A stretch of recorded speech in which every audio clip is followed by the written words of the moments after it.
Yasaktır o vakit.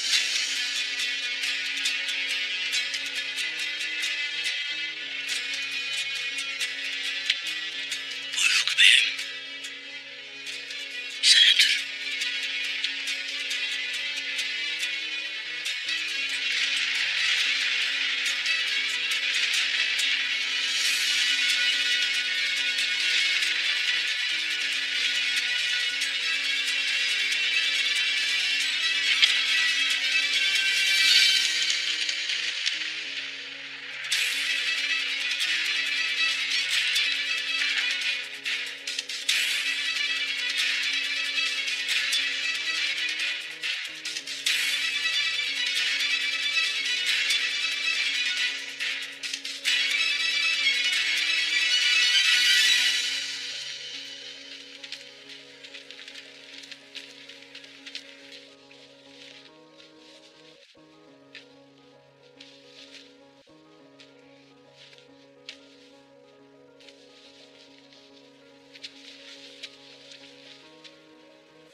Bamsı, senin ne işin var burada?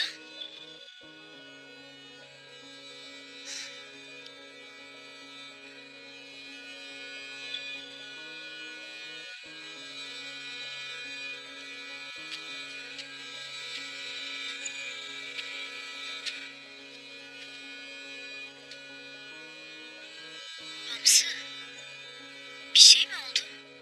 İyi misin? İyi değilim Hafsam. Hiç iyi değilim.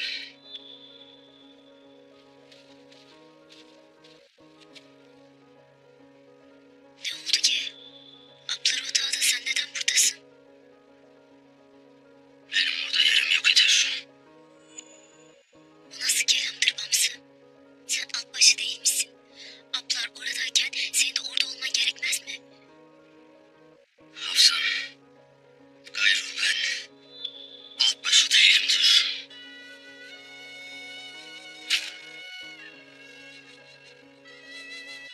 Ne demek abbaşı değilim Bamsı?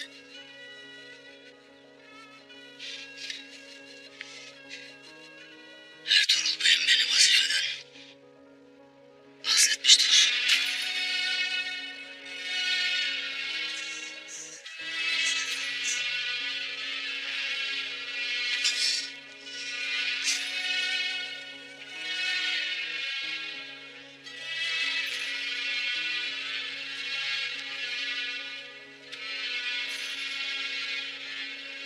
Sen zırhını, evlatların, pusatını ben gibi seversin Bamsı.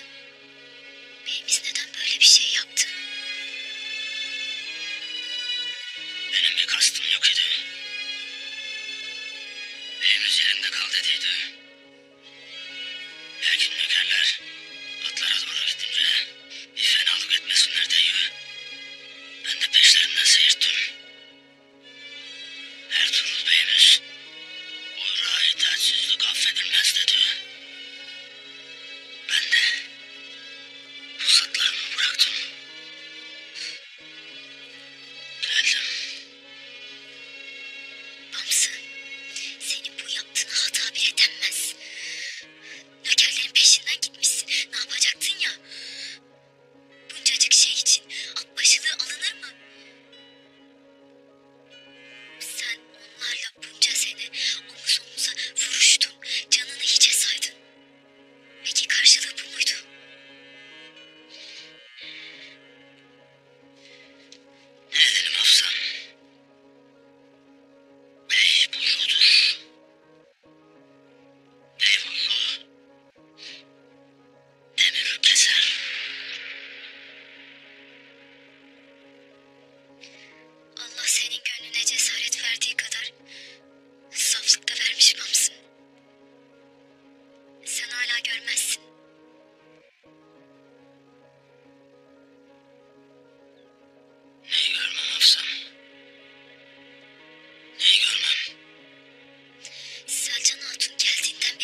Ben de Dragos'a gerekenleri söyledim. Alınacak geldiğinde ne yapacağını iyice anlattım. Alınacak elindeki her şeyi kaybetti. Canını kurtarmak için kendini iki kabusla sandığı bulmaya verecek. Elinde son şey kalan birinin gözü kara olur. Her türlü cenge hazır olduğu gibi her türlü hata yapmaya da açıktır. Onun bu zaafını iyi kullanıp avucumuzun içine düşüreceğiz. Alpler hazır olsun Abdurrahman. Alp başçı olarak gereğini yaparsın. Buyurun Hüseyindir Bey.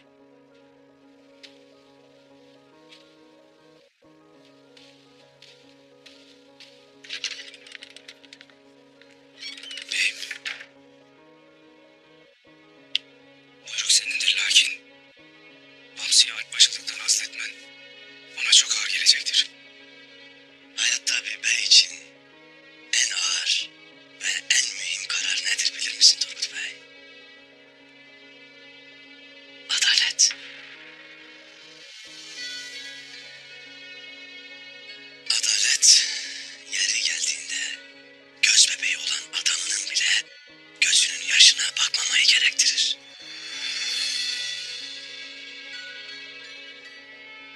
Mesuliyet nasıl herkes için birse, onun mükafatı da, cezası da herkes için birdir. Buyruk senindir beyim.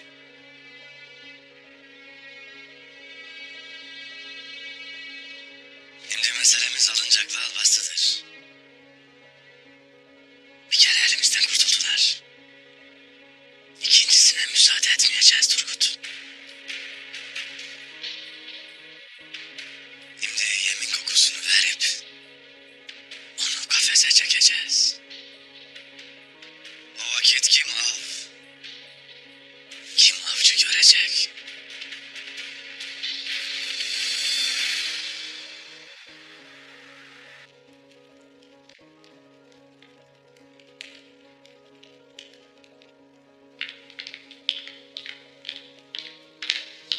Dragos nerede? Komutan Dragos sizi makamında bekliyor efendim.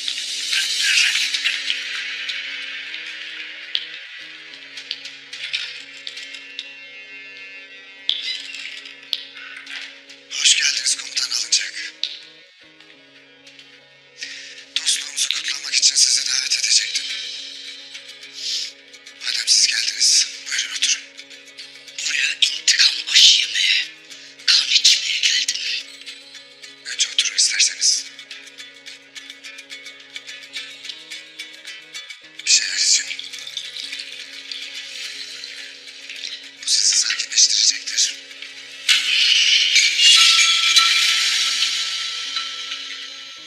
Komutan alınacak ne yapıyorsunuz? Hala yüzüme baka baka kahpelik edersin. Olanları bilmez gibi davranırsın. Olanlar mı? İsa aşkına olanlardan haberim yok benim yemin ederim. Sizden ayrıldıktan sonra kaleme geldim. Ne oldu anlamıyorum. Senden ayrıldıktan sonra mekanıma gizli baskın oldu. Elimden çok şey bilen mühim esirimi kaçırdılar. Kim? Kim yapar bunu? Emredin onu bulmak için bütün askerlerimi görevlendireyim. Dragos. Bu işte senin parmağın var mı? Dünyanın hakimi Moğolların komutanına neden, niçin, kim için ihanet edeyim? Belki Han'ın adamları götürdüler onu. Öyle Gökhan'ın mektupları Ertuğrul'da. Sen de mi bu işin içindesin? Sen mi gösterdin yerimizi? Sen gelmeden kimse bilmezdi yerimizi. Neden yapayım bunu? Ha? Sizi öldürmek için mi? Ben aptal değilim komutan alınacak. Ertuğrul'a yaptığım onca şeyden sonra Ertuğrul kalemi de kellemi de almak ister. Siz de bana ona uşaklık ettiğimi söylersiniz. Benim için güvenilir tek bir ortak vardır. O da sizsiniz. Ben böyle bir şey yapacak olsaydım, yani sizi öldürmek isteseydim, o hainliği yapmak isteseydim bunu çok daha önce yapardım. Üstelik ortaklığımıza olan sadakatimi göstermek için size çok önemli bir şey vermek istiyorum.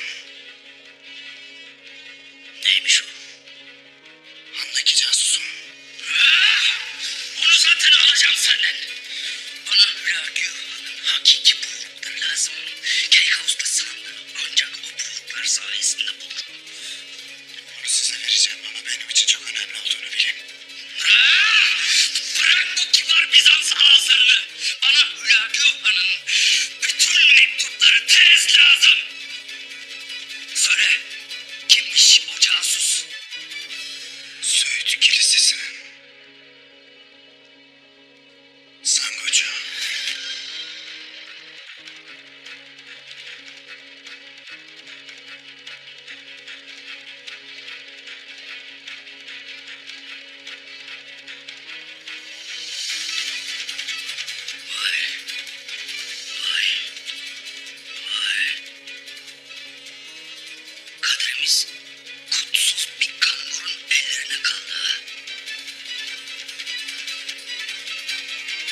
verseydin karşımda olmazdın sen koç. Senin için kilisenin çanları çoktan çalmış olurdu. Aman be, Tanrı korusun. Hele size karşı bir suç işlediysem ölürüm daha iyi. Nedenli cesur ve fedakar olduğunu iyi bilirim. Seni buraya bir vazife vermek için getirdim. Getirin, beyim. Üzerime düşen neyse yapmaya hemen hazırım. Cesaretini alıncağa karşı da göstereceksin.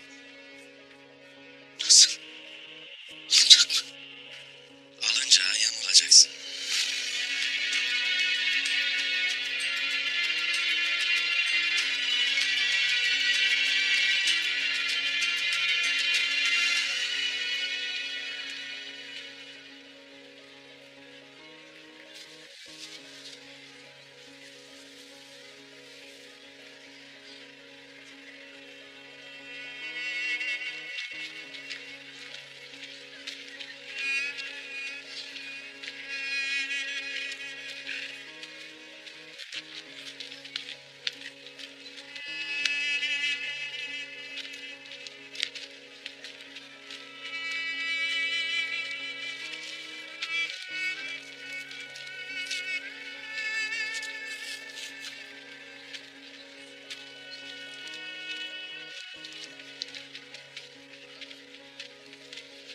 Hayırdır? Eğer ne diye çözersin? Adamı tımar edeceksin.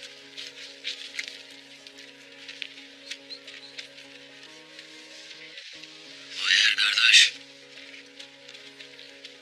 Hayırdır?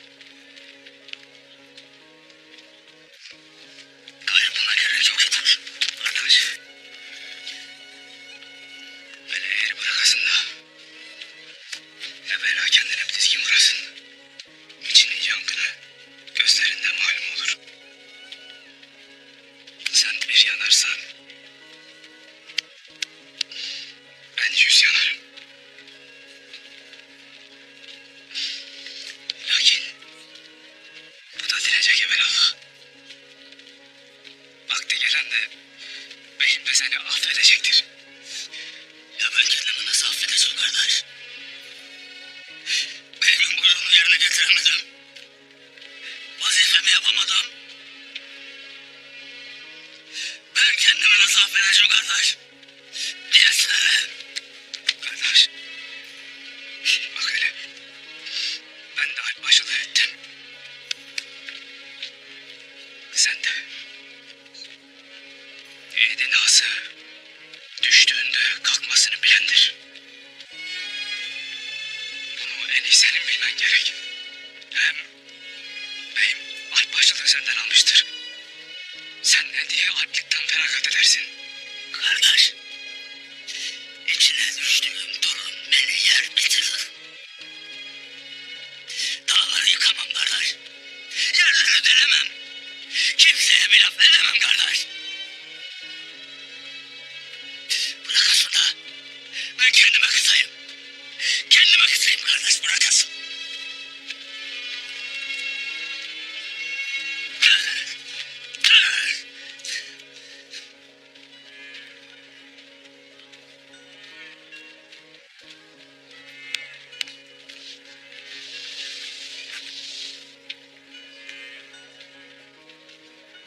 Kardeş, sen de bilirsin. Atımın kuyruğundan bu düğün hiç eksik olmadı. Hep keke giderdim. Bu da olmayacak. Gayrı pusatta. Cenk de yanaşmaz bana. Bundan gayrı Bamsı Alpbaşı yok edir. Bamsı Alp yok edir. Yalnız Bamsı vardır. Pusatsız Bamsı. Kardeşler can pazarında vuruşurken obada tek başına kalan Bamsı.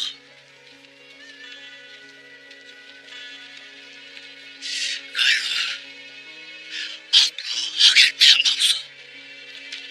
Bamsı Turgut kardeş. Turgut kardeş.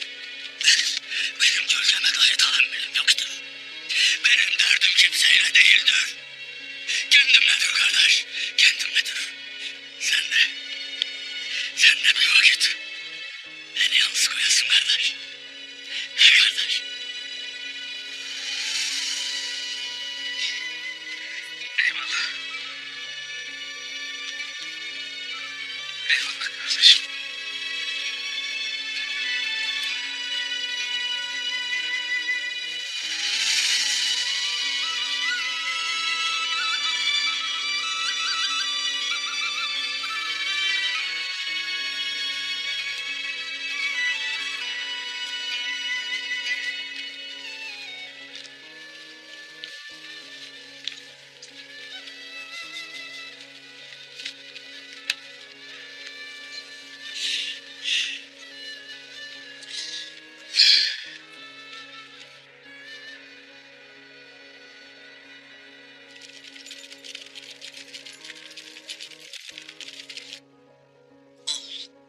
Niyetim ettiğini sorgulamak değildir.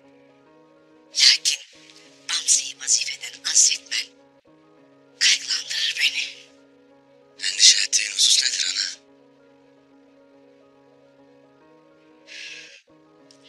Bamsı yıllardır kalp başıdır. Onu azletmeni kaldıramamasından korkarım. Zira alplik kılıcını da teslim etmiş. Kaldıracak ana. Yükü ağır geldiğinde her yiğit düşer. Er odur ki düştüğünde hatasını anlayıp kalkmayı bile. Baba, sen merhametli bir beysin. En yakın kalbini affetmek varken neden bir hata etti diye vazifesine edersin? O bir hata elimizdeki düşmanı kaçırmamıza sebep oldu savcım. Lakin vazifeden almamın asıl sebebi bu başarısızlığı değildir. Alplik töresinin temeli olan itaat kaidesini ihmal etmesidir.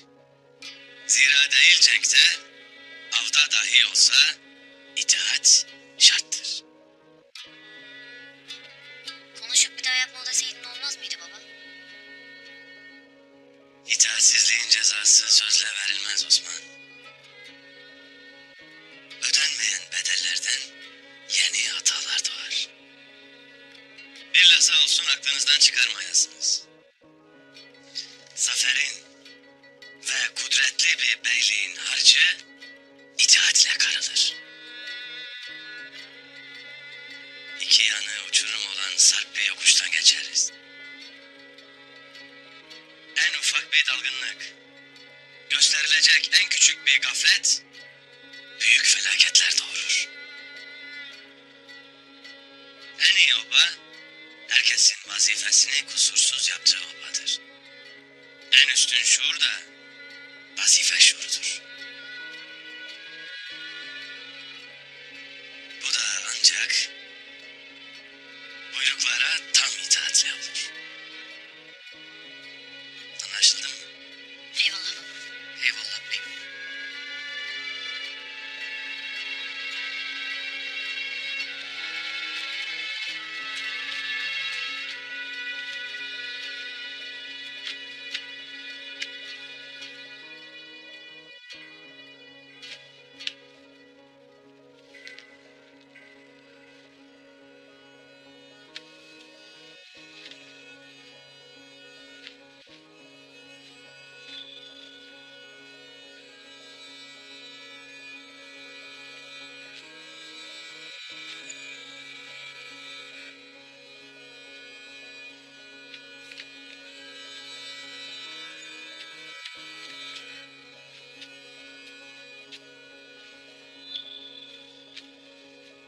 Üzülmeyesin.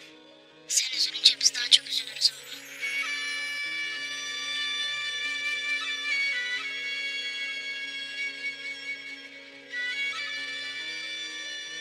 Aybars. Yiğidim.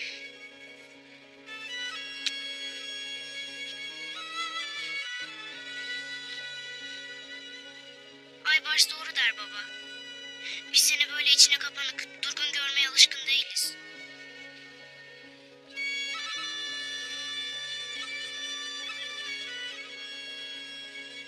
Oğullarım. Ben üzgün değilim. Üzgün değilim.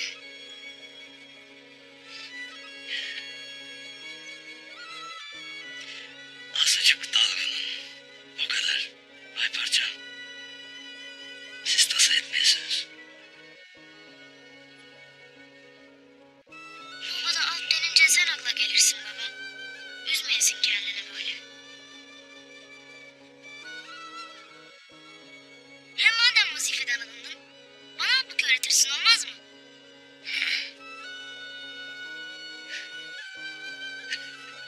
Ya Ayvarsın, sen kitapları pusatlardan daha çok severim demez miydin?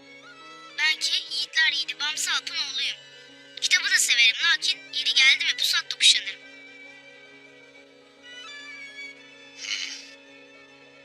Lakin öyle yoruldum, tükendim demek, dellenip talimi bırakmak yok ama. Söz babam yok.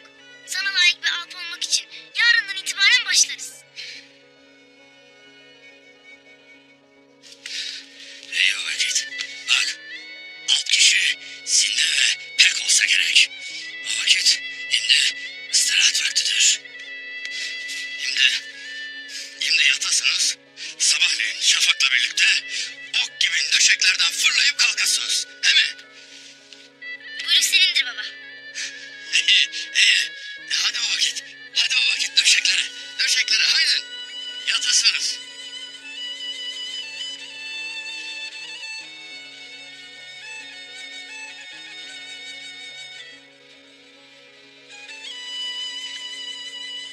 Maşallah benim balalarıma. Maşallah.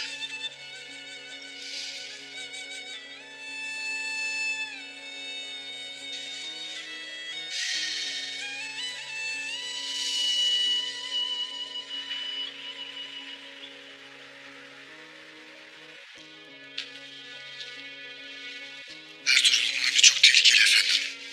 Sizi resmen alıncağın önüne atacak. Tam da istediğimiz gibi. Alıncakla Ertuğrul karşı karşıya gelecekler.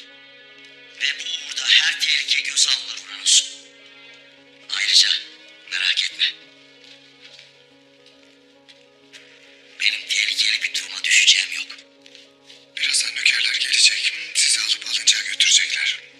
Sonrasında ne olacağını da hiçbirimiz bilemeyiz. Peşinizden asker yollamamı ister misiniz efendim? Ya da bizzat ben de gelebilirim. İçimde büyük bir endişe var. Ertuğrul'un bu oyunu çok tehlikeli. Benim oyunum Ertuğrul'un oyundan çok daha tehlikeli. Ve emin ol, bu sefer kaybeden yalnızca alınacak olmayacak. Beni korkutan da bu zaten. Uranus, korkunu unut. Ve kazanacağımız zaferi düşün.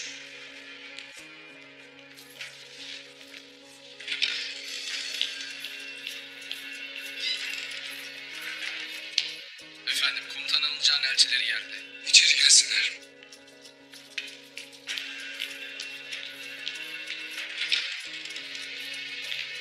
Tanrı yardımcınız olsun efendim.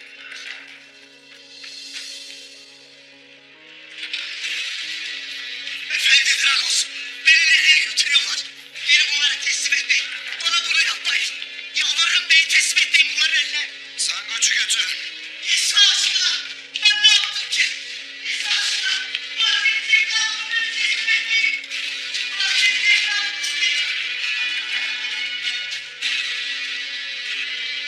Siz de peşinden gidin. Bir aksilik olursa bana haber verin. Emredersiniz.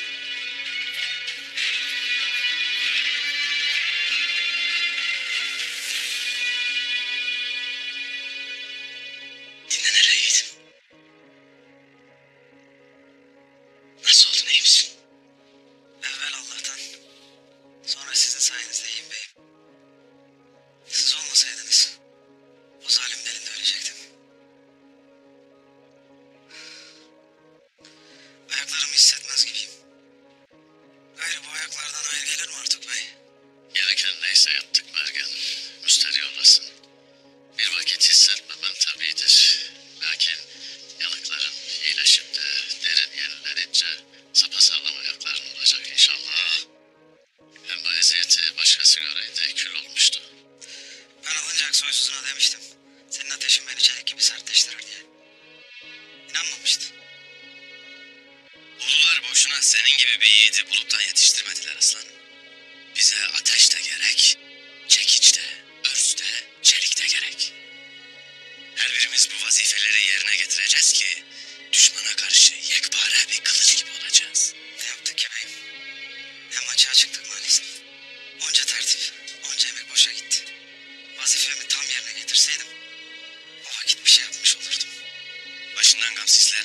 kafasını yedim. Bazen 1000 ordunun yıkamadığı yurdu dilden çıkan bir söz yıkar yiğidim. Sen onca eziyete rağmen o sözü onlara vermedin. Yiğitliğin aslını gösterdin. Hele bir sağ salim ayağa kalkasın. Bundan gayrı daha yapılacak çok işimiz var. İnşallah beyim. Her daim buyurun beyim. Gayrı alınacaktan intikam alma vakti gelmiştir. Şimdi dediklerimi yazacağız. Bu mektupları alınca pusuya yollayacağız. İşte o mektuplar onun ölüm fermanı olacak.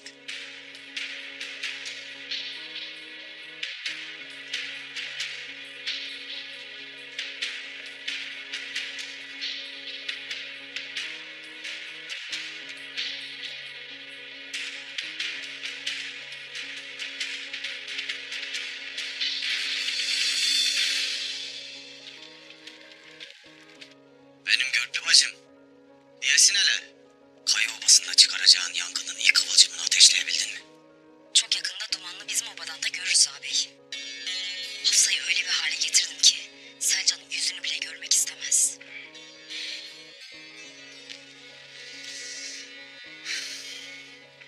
İyi. İyi. Madem ki Hafsa Hatun kıvama gelmiştir. O vakit sakın onu boş komayasın. Koma ki o da bamsıyı doldurabildiği kadar doldursun. Sen hiç tasa etmeyesin ağabey. Bundan gayrı Hafsa en sıkı dostumdur. Yarın da bir bahane bulur, yanına giderim. Görelim bakalım. Nazlı Tekfur kızımız işinde ne kadar mahir. Destur var mı beyim? Gel Batural. Bacım sen çıkabilirsin. Beyim Dragos haber gönderdi. Yarın seni beklermiş.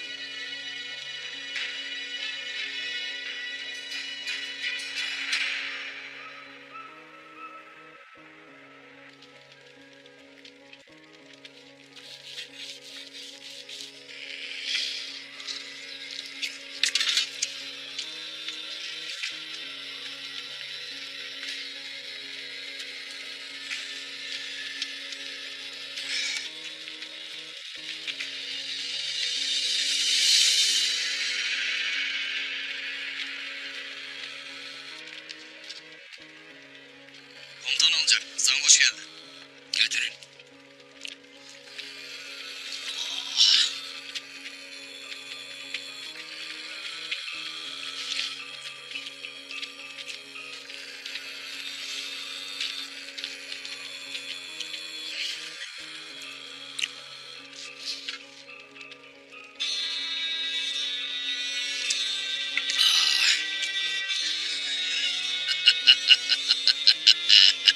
Şahin pençesine düşmüş bıldırcın gibi titrersin karşımda Zangoç. Ertuğrul'un handaki sırlarını bir bir çalıp Dragos'a satarken gösterdiğin cesarete kıvraklığın oldu. Kudretinizden dolayı dilim damağım kurudu efendim. Ertuğrul bunca yıl koynunda yılan beslemiş ha? Bu topraklarda ondan daha zehirli bir yılan mı var? Geç hele otur. İki lokma bir şey ye benimle.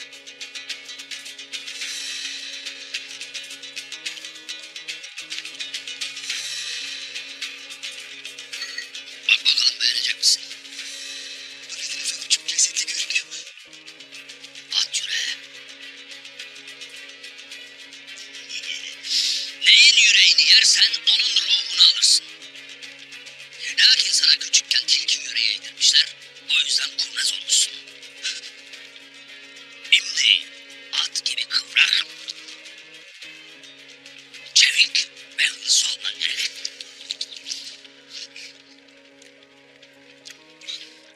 Seni buraya niye çağırdım bilir misin?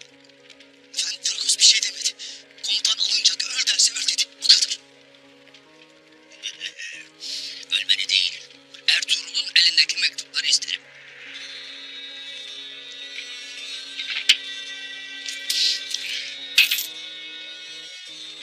Hepsini bana getireceksin.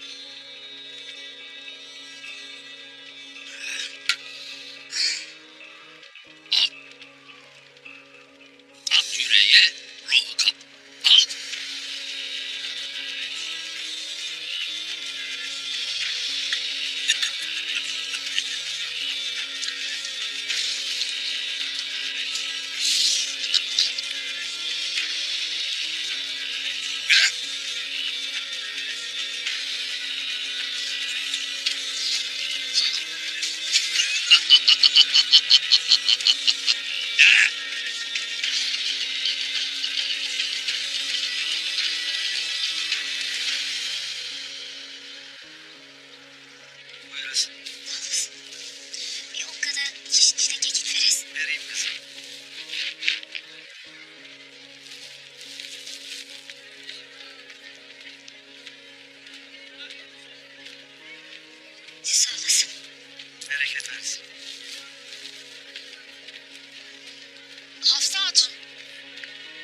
çarşı pazar gezmiş olurlardı. Onların canı sıkılırdı.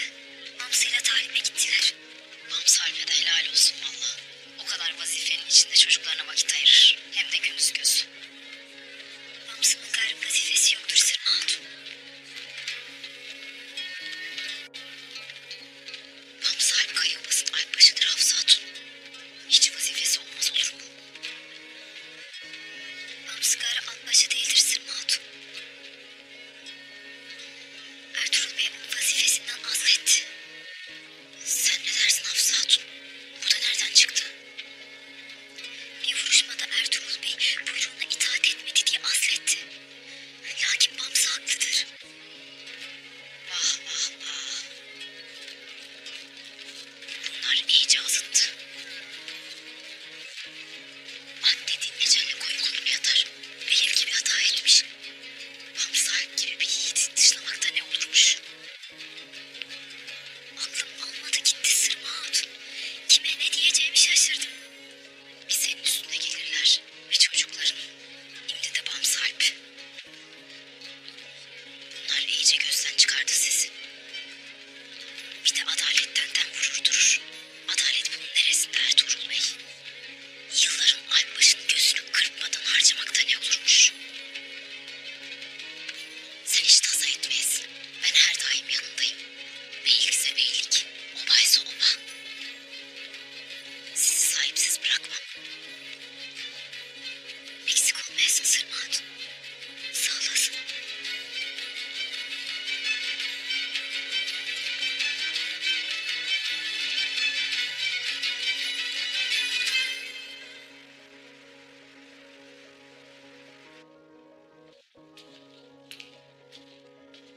Dragos!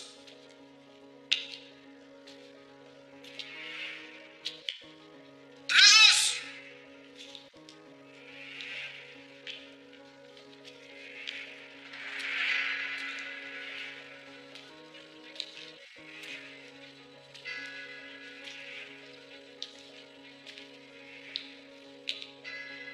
Beni neden görmek istedin?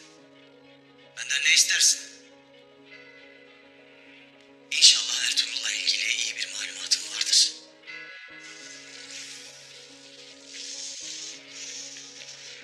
Fazlasıyla hem de. Senin burada ne işin var? Dragos nerede? İşini bitirmesi için alıncağı Ertuğrul'un önüne atmaya gitti.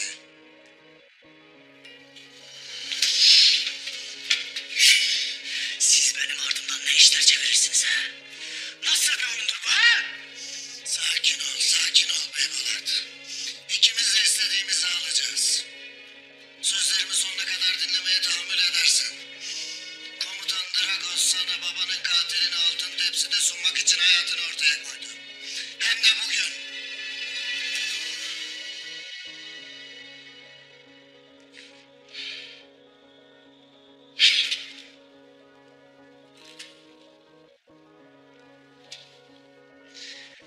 Anlat. Hayır! Senin de bildiğin gibi Ertuğrul alıncağın itibarını yerle bir etti. Alıncak bir avuç ordusuyla intikam almaya çalışıyor aklınca. Artık alıncağın Hülagü Ağa'nın da senin de gözünde bir böcekten daha değersiz olduğunu biliyoruz. Öyle değil mi? Dragos'un o şeytan aklından neler geçiyor? Anlat. Ne düşün Beybolat? Hülagü Ağa'nın verdiği hiçbir görevi yerine getiremeyen alıncağı Ertuğrul öldürecektir. Ertuğrul'un elinde nökerleriyle birlikte telef olup gideceklerdir. Sonra bir anda anlı şanlı Beybolat Bey ortaya çıkacaktır. Devletine ve hanına sadık bir bey olarak Ertuğrul'un oyunlarını öğrenecektir. Ertuğrul alınca Beybolat Bey de Ertuğrul'un kellesini alacaktır. Balla kapladığı o uğursuz kellesini Hülagü Han'a yollayacaktır. İçinde olan biten her şeyin yazılı olduğu bir mektupla hem de. Hem saygınlığı artacak. Hem de ikisinden de kurtulmuş olacağız.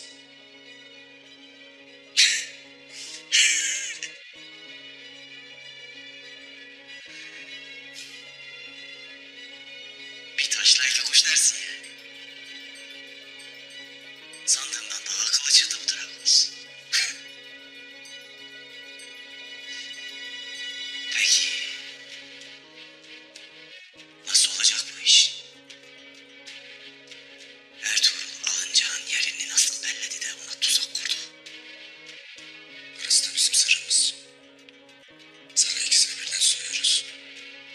Sen işini bitir. Sonra ne sen söyle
Yıldızları var eden, cihanı yıldızlarla süsleyen, güneşle ışıtan ulu Tengri. Ruhlar aleminden bana atalarımın ruhuyla uğur verdin. Ben de sana Ertuğrul'un kanını vereceğim. Benim işim bittiyse müsaadenizle gitmek isterim. Anda yapacak çok işim var.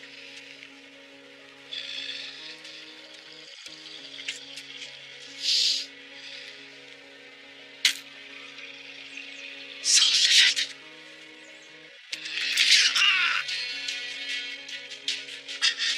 Altınları henüz hak etmedin. Ne demek istersiniz efendim? Gittiğim yere sen de benimle geleceksin. Ama efendim, geleceksin dedim.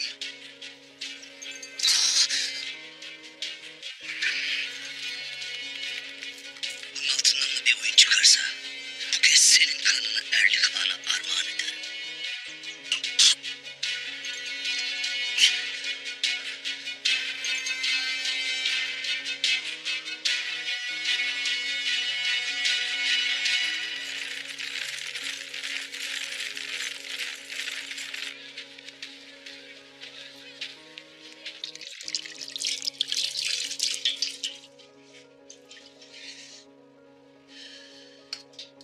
Buyurasın.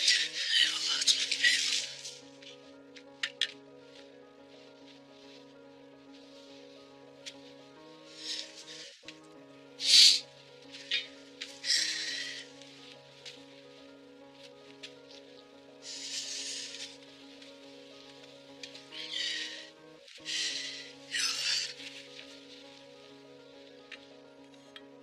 Destur var mıdır evlatlar? Buyurasın, buyurasın hele Hayman Hanım.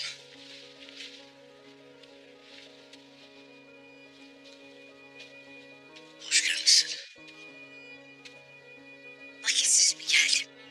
Aşı yiyecektiniz galiba. Estağfurullah. Estağfurullah Haymanım. Ben sana bir kaşık koyayım. Yok kızım. Yok.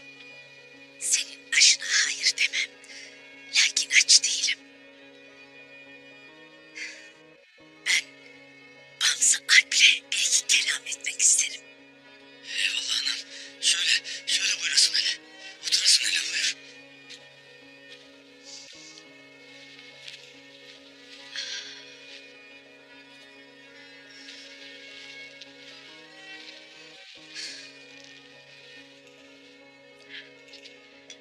Bamsım. Senin Ertuğrul'undan ne de diğer evlatlarımdan hiç ayrı komadım. Senin ilk alplik kılıcını çattığın, zırhını kuşandığın, ilk ok attığın günleri iyi bilirim. Elimde büyüdün sayılırsın. Çok badireler atlattık. Çok çetin imtihanlar verdik. Lakin hiçbir vakit ak yüzümüzü kara çıkarmadın oğlum.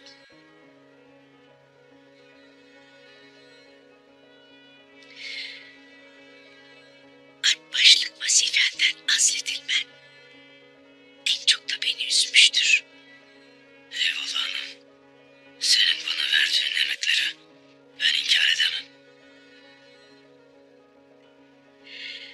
Lakin bey buyruğunun ne olduğunu iyi bilirsin.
Söğüt'ten aldığımız kumaş.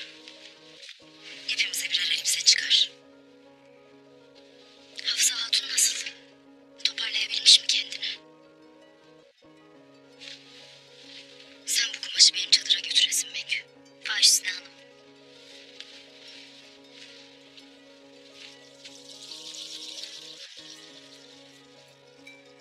Nasıl toparlasın abla? Bir dert biter, öbürü başlar. Hayırdır? Fena bir şey mi olmuş? Fena ne kelime abla? Hafsa Hatun'un canı burnundadır. Süleyman'ın taze yaşında Selcan Hatun'un ettiklerini kendin gördün.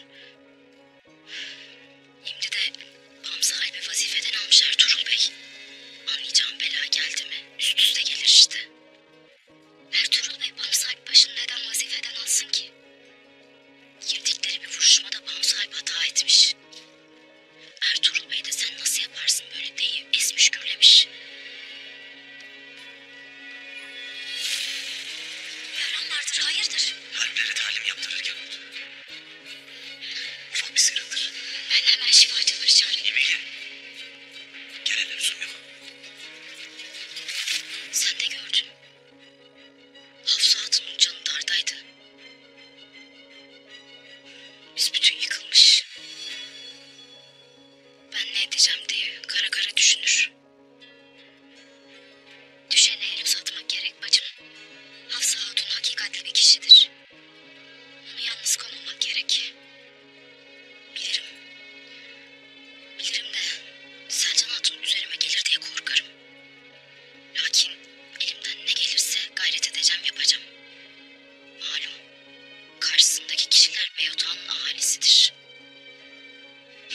Bir başına gariban hatun ne etsin?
yanından çekilin. Yoksa ölürsünüz.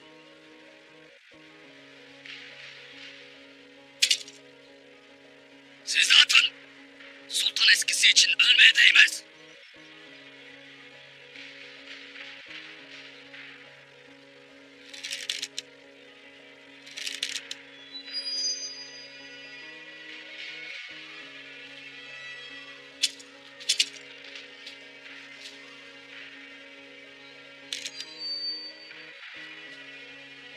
Alın şunların kılıçlarını.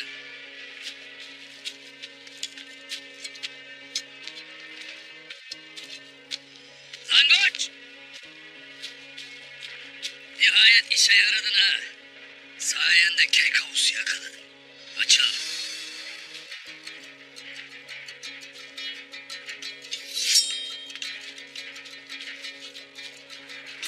Hanımız sana ve kardeşin olacak ite sadece sultanlık değil, hayat verdi. Sen ne yaptın? Hanımıza ihanet ettin. Senin gibi bir hainin peşini bırakacağımızı mı sandın ha? Şimdi elime düştün işte. Hanımız senin derini yüzüp içini samanla dolduracak. Sana itimat eden Türk obalarını da gezdirip teşhir edecek. Lakin evvela seninle hesabımı göreceğim.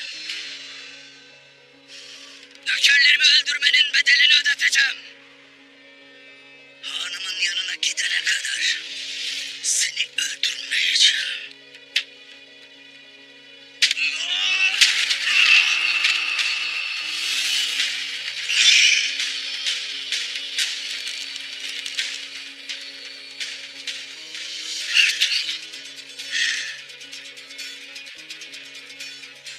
Bu dağların hem avcısı hem avlar alınacak.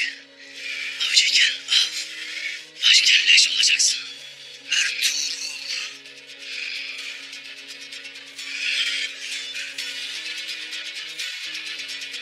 Nökerlerine diyesin alınacak. Pusatlarını atıp teslim olsunlar.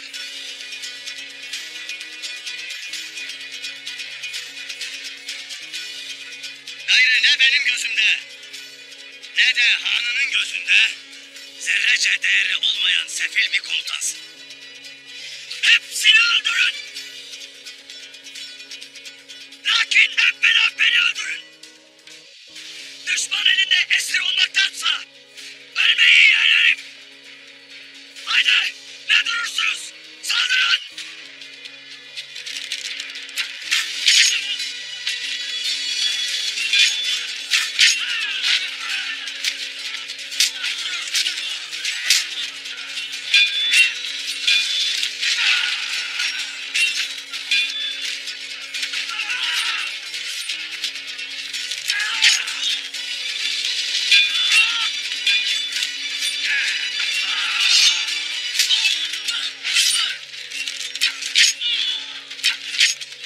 Acımayın Alper. Hepsini biçin.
ölecek.